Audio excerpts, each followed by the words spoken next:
천재성과 고립을 연결하는 것처럼 보이는 거의 보이지 않는 미세한 실이 있을까요? 왜 역사적으로 그리고 심지어 우리 일상의 관찰에서도 깊이 있는 사고와 창의력의 시면을 파고드는 예리한 지성을 가진 개인들이 종종 전통적인 사회생활과 복잡하고 때로는 먼 관계를 맺는 것을 목격하게 될까요? 이것은 절대적인 규칙은 아니지만 위대한 사상가, 예술가, 과학자들의 전기를 통해 울려 퍼지는 경향, 우울한 공명입니다. 아이디어의 우주를 포괄할 수 있는 이러한 정신들이 왜 평범한 사회적 상호작용의 부산함 속에서 소외감을 느끼거나 무관심하게 되는 것일까요? 이 수수께끼를 풀기 위해 아르투어 쇼펜하우어만큼 통찰력 있고 솔직히 말해 불편한 목소리는 거의 없습니다.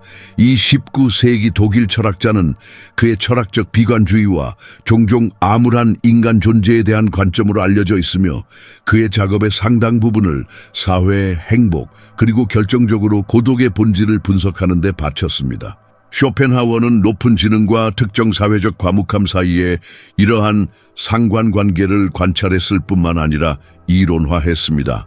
그는 그것을 결함으로 보지 않고 대부분 다른 세상에서 지적으로 우월한 존재의 조건, 바로 그 자체에 피할 수 없는 결과로 보았습니다. 종종 인간 혐오로 물든 그의 관점은 기쁘게 하려는 것이 아니라 그가 본 그대로의 인간 조건을 진단하려는 것입니다. 그리고 아마도 그의 잔인한 정직함 속에서 우리는 고립된 천재들뿐만 아니라 우리 중 많은 사람들이 복잡한 인간관계의 바다를 항해하면서 느끼는 긴장감을 이해하는 열쇠를 찾을 수 있을 것입니다. 그가 간결하고 다소 암울하게 말했듯이 고독은 모든 뛰어난 정신의 운명이다. 사회생활을 거대한 극장, 대부분의 사람들이 신중하게 선택한 가면을 쓰고 관습, 기대, 그리고 끊임없는 인정이나 소속감 추구에 의해 미리 정의된 역할을 하는 무대라고 상상해 보십시오. 이 극장에서 대화는 종종 쓰이지 않은 대본을 따르고 감정은 자주 연기되며 진정성은 드물고 때로는 불편한 방문객이 될 수 있습니다. 잠시라도 의미를 알 수 없는 연극에서 단지 역할을 하고 있다고 느낀 적이 있습니까? 주고받는 말이 공허한 메아리이고 미소는 단지 배경에 불과하다고 느낀 적이 있습니까? 그렇다면 당신은 쇼펜하우어의 사회 비판의 표면을 건드린 것입니다. 쇼펜하우어에게 우리가 사회생활이라고 부르는 것의 대부분은 의지, 빌레춤 레벤, 그가 모든 현실의 본질로 확인한 그 맹목적이고 비합리적이며 만족할 줄 모르는 힘의 발현입니다. 의지는 우리를 쾌락을 추구하고 고통을 피하고 경쟁하고 번식하고 그리고 결정적으로 반드시 깊은 연결에 대한 진정한 욕구에서 비롯된 것이 아니라 종종 외로움, 지루함 또는 타인의 시선을 통해 우리 자신의 존재를 확인해야 할 필요성에서 모이도록 이끕니다. 이러한 관점에서 볼 때 사회적 상호작용은 지적 교류나 영적 친밀감과는 거의 관련이 없는 동기에 의해 자주 주도됩니다.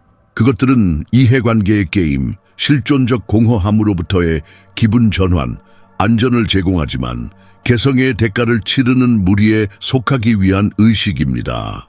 이러한 맥락에서 관찰과 분석 능력이 뛰어난 예리한 지성을 가진 사람은 이러한 외양을 꿰뚫어 보는 경향이 있습니다. 그들은 대화의 피상성, 공통 관심사의 실체 부족, 말하는 것과 실제로 생각하거나 느끼는 것 사이의 불일치를 인식합니다. 쇼펜하우어 자신도 그의 인생의 지혜에 관한 아포리즘에서 사회관습이 우리가 우리의 개성을 평준화하고 피상적인 조화를 방해하지 않기 위해 진정한 생각과 감정을 숨기고 공손함과 상냥함의 가면을 쓰도록 요구하는 방식을 묘사합니다. 현대의 일상생활을 생각해 보십시오. 날씨나 교통에 대한 일상적인 대화, 사소한 문제에 대한 가짜 관심, 의미 없어 보이는 사교 행사 참석 압력, 행복과 성공의 연기가 종종 전혀 다른 현실을 가리는 소셜미디어의 역동성 그 자체. 쇼펜하우어에게 이 모든 것은 그가 존경했던 인도 철학에서 빌려온 개념인 위대한 마야의 베일, 현실의 진정한 본질을 가리는 환상의 일부일 것입니다.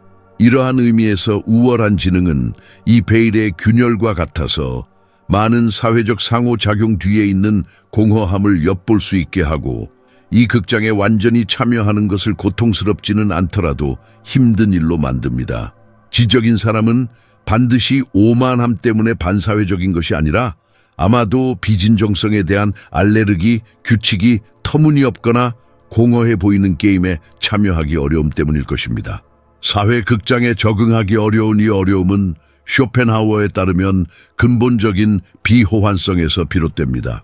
그가 주장했듯이 진정으로 깊은 지능은 인간 종에서 드뭅니다.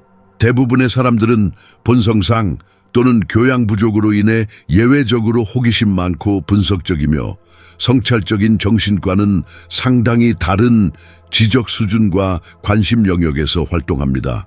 이것은 무분별한 엘리트주의의 의도로 말하는 것은 아니지만 쇼펜하우어가 그것에 면역이 있었던 것은 아니지만 지적 능력의 불균등한 분포와 더 중요하게는 사람들을 움직이는 관심사에 대한 관찰로서입니다.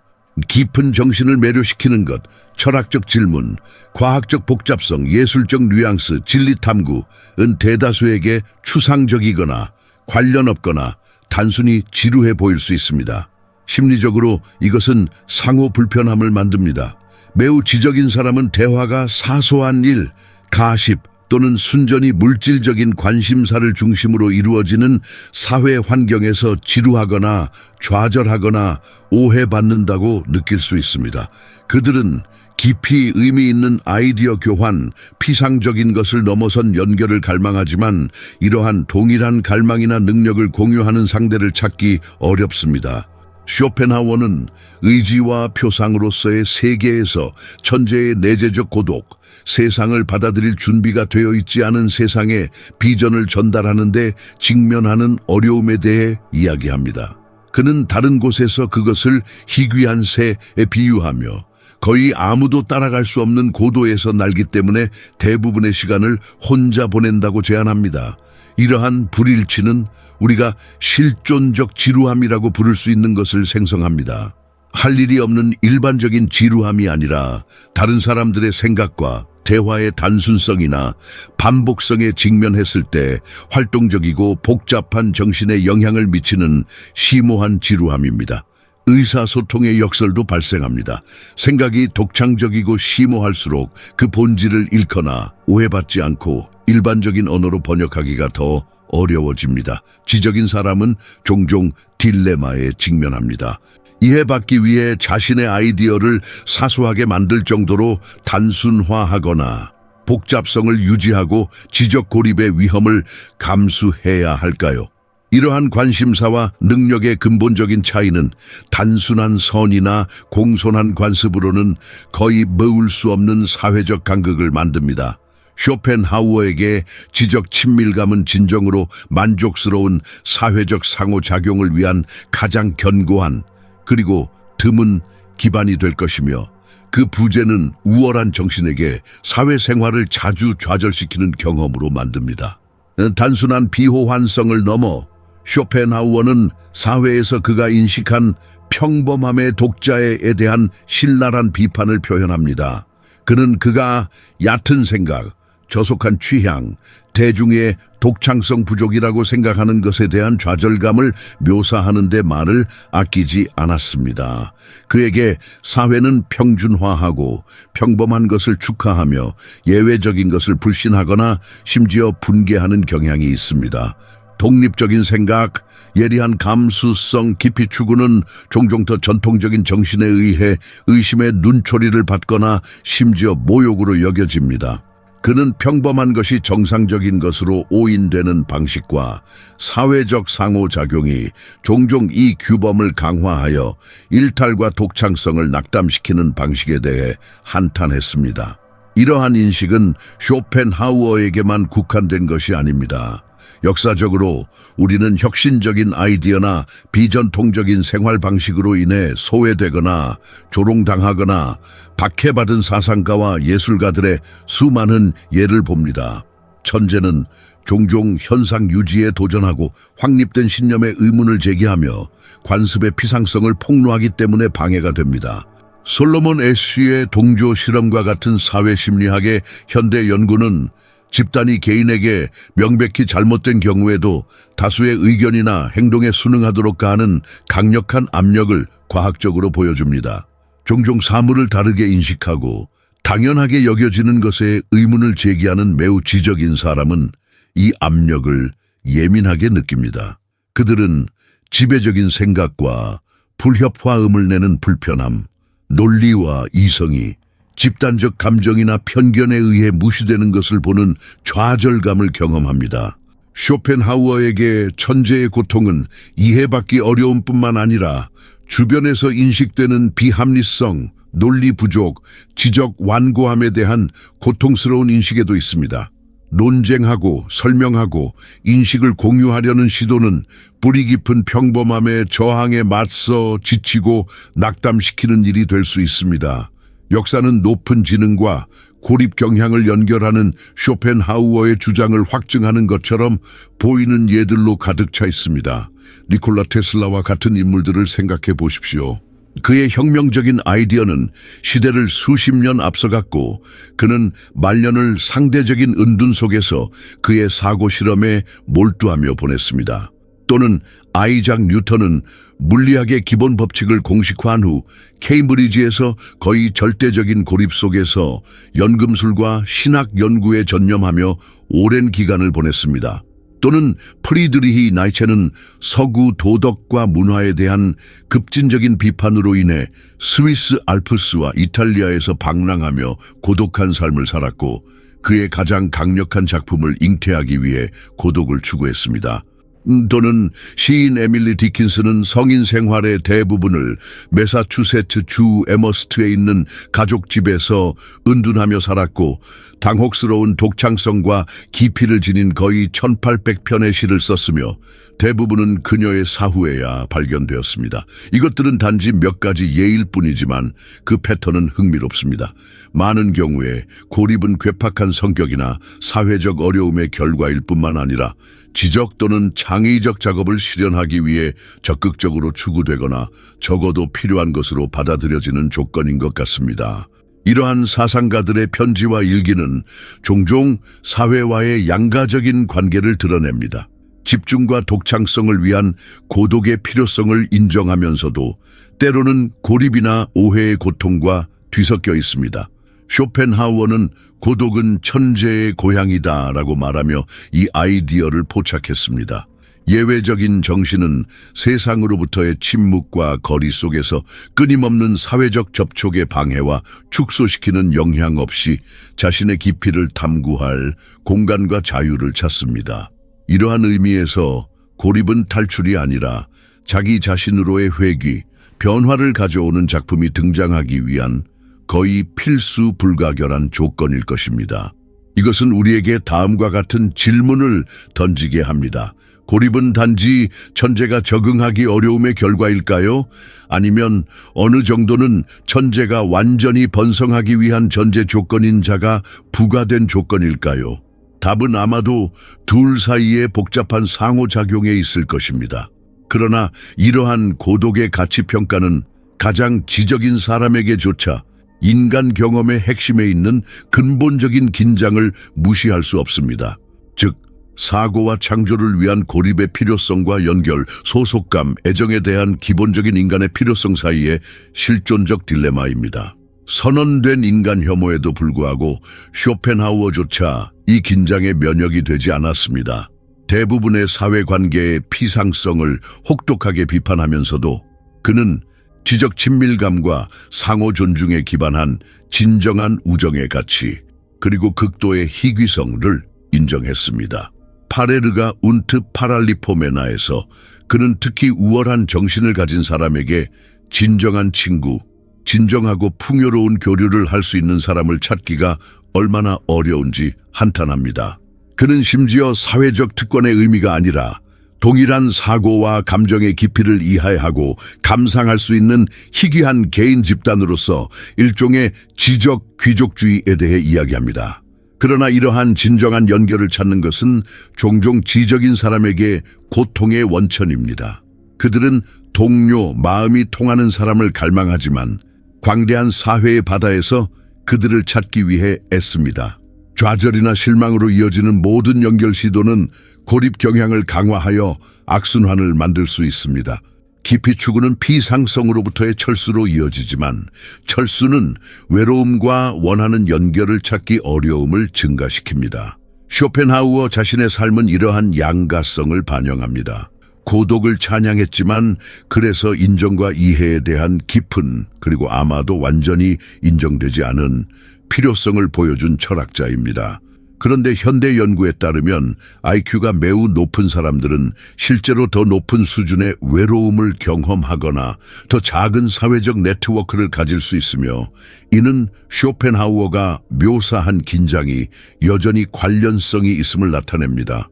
이 복잡하고 종종 고통스러운 그림에 직면하여 쇼펜하우어의 해결책 또는 제안된 길은 무엇일까요?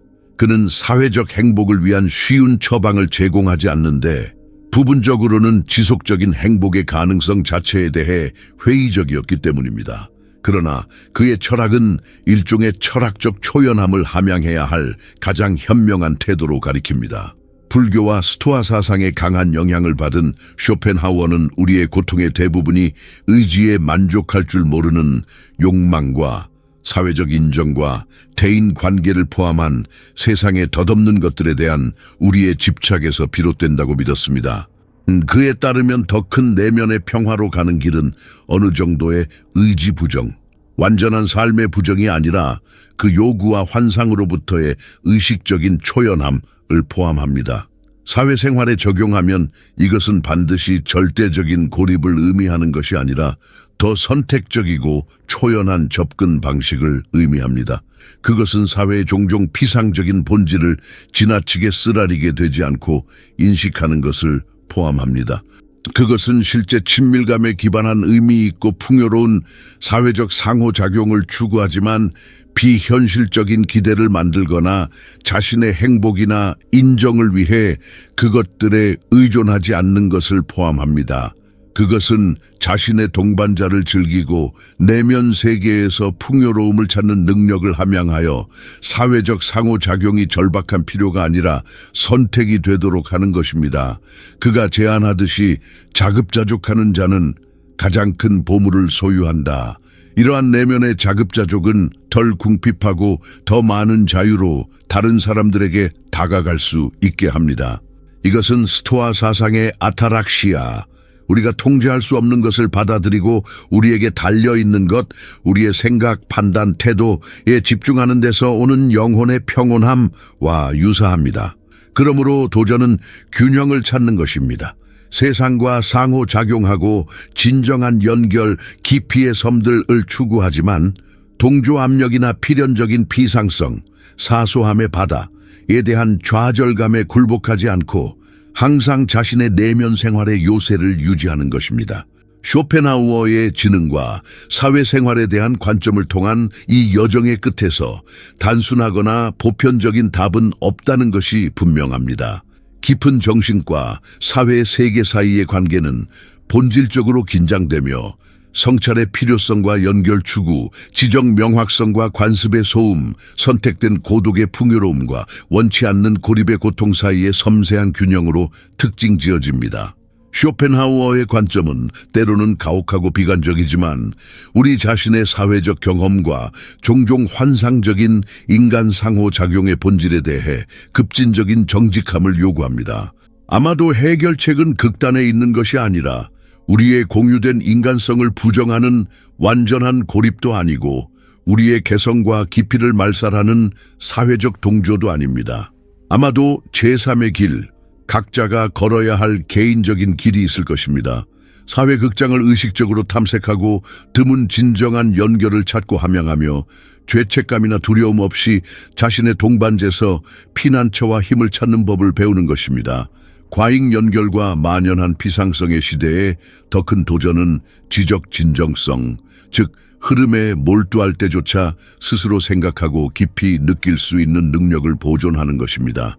쇼펜하우어에게서 영감을 받은 지능, 고독, 사회생활 사이의 복잡한 관계에 대한 이러한 성찰이 여러분 자신의 경험과 공명했다면, 여러분 자신의 딜레마와 탐구에 익숙한 현을 건드렸다면 여러분의 관점을 듣고 싶습니다.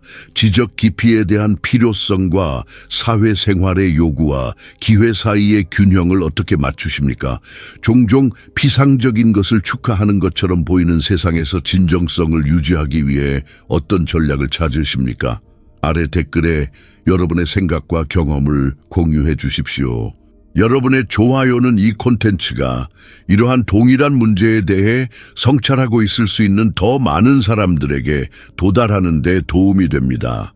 그리고 이러한 종류의 철학적 탐구를 소중히 여기고 특별한 가치를 가져다 주었다고 느끼신다면 슈퍼 감사로 저희를 지원해 주십시오. 여러분의 직접적인 지원은 저희가 이러한 아이디어들을 그들이 마땅히 받아야 할 깊이로 계속 탐구하는 데 중요합니다. 아마도 결국 지능적일 뿐만 아니라 현명한 정신의 진정한 표시는 사회로부터의 완전한 탈출이 아니라 공공광장과 세상의 시끄러운 홀로 모험을 떠날 때조차 자신의 내면의 빛을 계속 타오르게 하고 자신의 깊이를 온전하게 유지하는 드물고 어려운 능력일 것입니다. 왜냐하면 쇼펜하우어가 경고하듯이 진정한 만남의 소중함과 어려움을 상기시키며 위대한 지적 능력을 가진 사람들은 독수리와 같다. 그들은 높은 고독 속에 둥지를 튼다.